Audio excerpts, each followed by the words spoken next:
तो चलो आपकी चाइल्डहुड की बात करते हैं। तो आप सीए के पहले ऑफ कोर्स चाइल्डहुड में जब आप स्कूल में जाते थे, जब आप कॉलेज में जाते थे, तब आप कैसे थे and how was like your entire childhood experience? See childhood तो पता नहीं कैसे गया। इट्स लाइक मैं एक सादा एवरेज बच्चा था। मतलब ऐसा कोई पढ़ाई का इंक्लिनेशन ऐसा कुछ नहीं, बस खेलने कूदने का शौक था। बस शाम का टाइम हो गया, खेलने चले और क्रिकेट खेलो बच्चों के फ्रेंड्स लोग के साथ, है ना। हम लोग के टाइम में वो गोटी वगैरह खेलते थे, वो सब खेलना, है ना। बस ऑल आउटडोर गेम्स, मतलब वो टाइम हम लोग के टाइम मोबाइल वगैरह था ही नहीं, तो जितना आउटडोर खेलना खेलते थे। और बस घर में डांट भी पड़ती थी, घर में एक लिमिट होती थी कि शाम को 6:30 बजे 7 बजे मतलब मंदिर में घंटी बजती थी तो अलार्म होता था, उसके पहले पहुंचना ही है। तो लेट आते थे तो पनिशमेंट मिलते, कभी खाना नहीं मिलता था, ये नहीं मिलता था। मतलब बस वो खेल कूद के ही दिन थे। और पढ़ाई मतलब ठीक है, चल रही है, प्रोसेस है, स्कूल जा रहे हो रहा है। एक एवरेज बच्चा था, क्लास में काफ़ी होशियार बच्चे थे, लेकिन मैं एक सादा एवरेज बच्चे की तरह बस रहता था, है ना। कभी ऐसा सोचा भी नहीं कि स्कोर करूँ, टॉप करूँ। ठीक है, पढ़ाई बस इंसिडेंटली गोइंग ऑन, बस खेलना खुद नहीं एजेंडा रहता था। बट बाद में क्या है, जैसे जैसे उम्र बढ़ी, जैसे 9th आया, 10th स्टैंडर्ड आया, तो 10th स्टैंडर्ड में लोगों ने हवा मचा दिया, नहीं 10th में तो अच्छे परसेंटेज आने चाहिए, अच्छी कॉलेज नहीं मिलेगी, अच्छी स्ट्रीम नहीं मिलेगी। तो साइकोलॉजिकली वो आ गया, नहीं नहीं कुछ तो करना पड़ेगा, कुछ तो करना पड़ेगा, नाउ इट्स हाई टाइम। तो बस 10th में जो बच्चों को जैसी पढ़ाई करनी चाहिए सिंसियरली पढ़ाई की। एंड फिर बाद में सडनली 10th स्टैंडर्ड में मुझे मेरे वक्त 81 परसेंटेज आया। और उस वक्त ये कब की बात है, 91 की। और उस वक्त 81 परसेंटेज आना मतलब बहुत बड़ी बात थी, क्योंकि महाराष्ट्र का टॉपर उसका ही 87 परसेंटेज था। तो मुझे 81 आया तो मुझे लगा भाई मैंने बहुत बड़ी चीज़ कर दी यार। तो मतलब वो एक अलग ही एक्साइटमेंट था। अब लगा यार अभी तो कुछ तो करना पड़ेगा ना यार, अभी तो परसेंटेज भी आ गए। तो तब मेरे लिए वो लाइफ का एक टर्निंग पॉइंट था, क्योंकि उसके पहले हमेशा मैंने 65 66% ऐसा स्कोर किया है, मतलब 70 जैसी चीज़ भी नहीं देखी थी। और सडनली 10th ग्रेड में 81 परसेंटेज आ गया, तो मेरे लिए बहुत बड़ी अचीवमेंट थी। Means I am so grateful to my family members and every one that they pushed me, अभी 10th में करना पड़ेगा। तो जो भी I am so happy that वो मेरा टर्निंग पॉइंट आया। नहीं तो अगर 10th में भी मेरे सादे परसेंटेज आते हैं तो I don't know where I would have been. But वो टर्निंग पॉइंट था। एंड फिर बाद में स्ट्रीम चूज़ करनी है, क्या करो। 10th में 81% है, कुछ तो करना ही है। और कॉमर्स वगैरह को क्या है, कोई भी ऐसा अट्रैक्टिव फील्ड नहीं मानता था। कॉमर्स कौन करे, कॉमर्स तो क्या है जो नहीं पढ़ने वाले बच्चे करते हैं, ऐसी मेंटालिटी हुआ करती थी। और इंजीनियरिंग एक अट्रैक्टिव कोर्स होता था, इंजीनियरिंग लो, साइंस लो। और साइंस में मैंने क्या सोचा, अभी 2 साल साइंस करो, उससे तो डायरेक्ट इंजीनियरिंग में एंट्री ले लो। डायरेक्ट इंजीनियरिंग मतलब डिप्लोमा करके था। तो हम लोग के यहाँ पे एक फादर एग्नेल कॉलेज थी बैंड्रा में।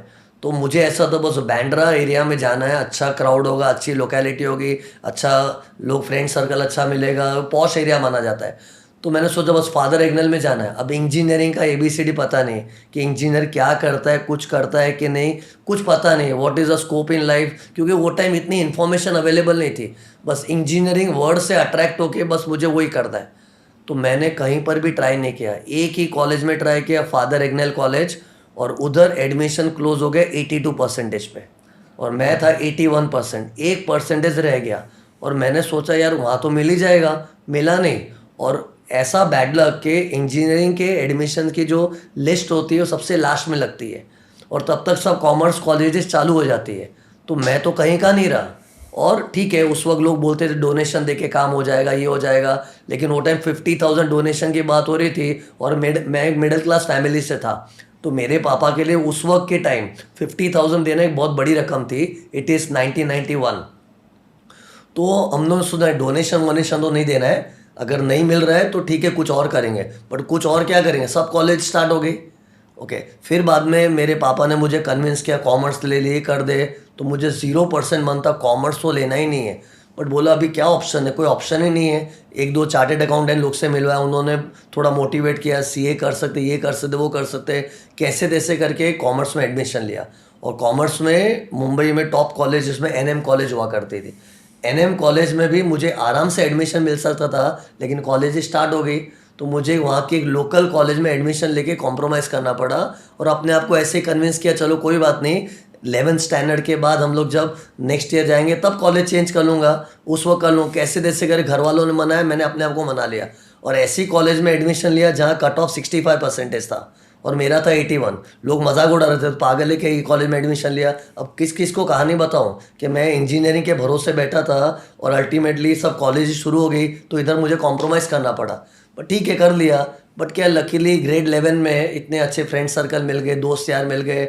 और उस वक्त डांसिंग का मेरा पैशन था, डांस म्यूज़िक। तो Ganesh Hegde is a S choreographer, वो बॉलीवुड मूवीज़ में भी कोरियोग्राफी करता है। गणेश हेगड़े ऋतिक रोशन का कोरियोग्राफर है वो।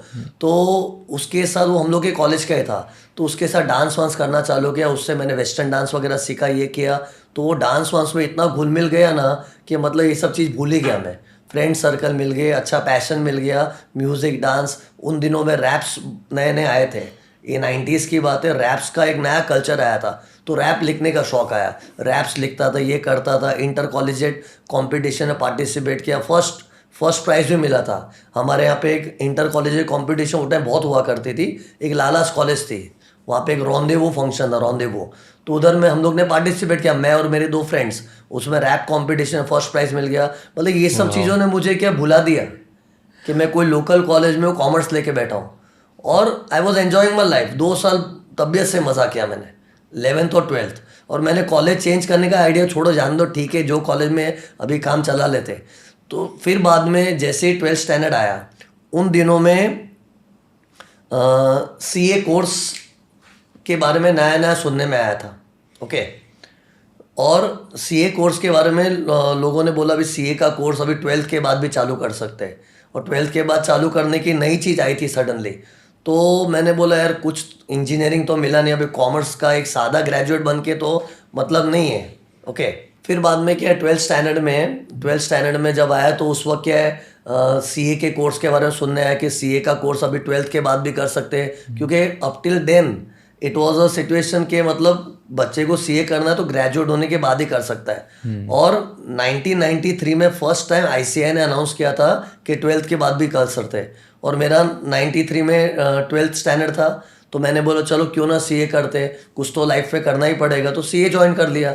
अब CA ज्वाइन तो कर लिया, अब जून 94 में मेरी CA फाउंडेशन की एग्ज़ाम ड्यू हुई। अब लोगों ने मुझे डिस्करेज करना चालू कर दिया कि भाई तू तो मैथ्स लिया ही नहीं था। और मैंने ग्रेड 11 12 में मैथ्स क्यों नहीं लिया, क्योंकि मुझे कॉलेज के मज़े लेने थे, मैथ्स वैथ्स का टेंशन नहीं चाहिए था। और क्योंकि उस वक्त क्या कॉलेजेस के क्रेज़ बहुत होते थे, कॉलेज में जाना, ये करना, अलग अलग सेलिब्रेशन होते थे, इंटर कॉलेज फंक्शन वगैरह। आजकल इतना कॉलेज का वो रहा नहीं, ठीक है, रूटीन चीज़ बन गया है। लेकिन हमारे टाइम पे कॉलेज मतलब मज़ा करना है बस। तो बिकॉज मुझे मज़ा करना था तो मैंने मैथ्स वैथ्स लिया नहीं। अब सडनली CA में मैथ्स आ गया, तो लोगों ने मुझे डिस्करेज किया। कितने लोगों ने तो बोला कि भाई तू मैथ्स नहीं लिया ना, CA नहीं हो पाएगा। सीधा स्टेटमेंट दे दिया कि CA नहीं कर पाएगा, क्योंकि CA करने के लिए मैथ्स तो फाउंडेशन में चाहिए। तो मैं बोला यार, ये तो कोई ऐसे थोड़ी है, करना चाहे तो कर ही सकते हैं ना। तो मैंने उसको थोड़ा डर तो गया, लेकिन उसको चैलेंज की तरह लिया। हम लोग के यहाँ पे कोचिंग क्लासेस हुआ करती थी, स्कॉलर ट्यूटोरियल्स। तो उधर मैं रिलीजियसली फाउंडेशन के लेक्चर अटेंड करता था। जो मैथ्स में पढ़ा है घर में उसको सिंपली डुप्लीकेट करता था। सेम टू सेम चीज़ रिवाइज करो, डुप्लीकेट करो, अपनी खुद की नोटबुक बना के रिलीजियसली करते गया। फर्स्ट अटेम्प्ट में पास CA फाउंडेशन।